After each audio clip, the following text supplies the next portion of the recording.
May mga nagbibigay na ang tawag ay bigay-kabig. Bakit bigay-kabig?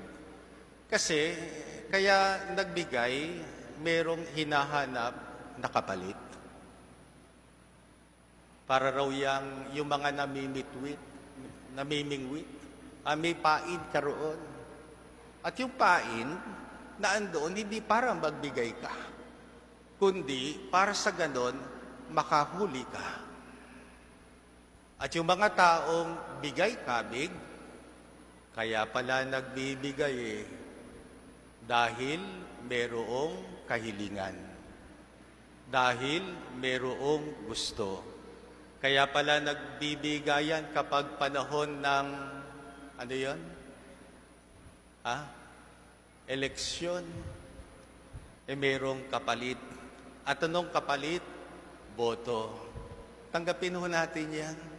Kahit na sinasabi kagandahang loob o kaliman kabutihan, pero hindi naman ho tayo siguro bulag at totoo naman.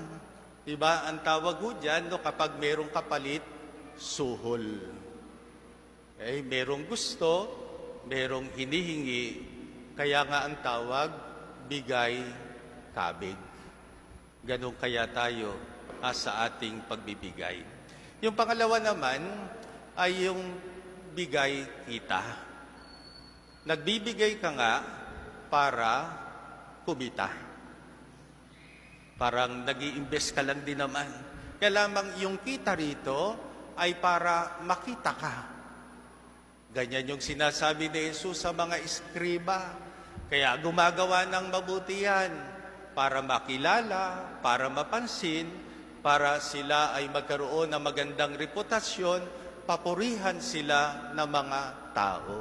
Kapag nagbibigay tayo at may kabig, hindi ka lugod-lugod sa Diyos. Kapag nagbibigay tayo at bigay kita, kumikita ka na, nakikita ka pa, sumisikat ka, palagay ko, nagkakasundo tayo, hindi rin ho kalugod-lugod sa Diyos.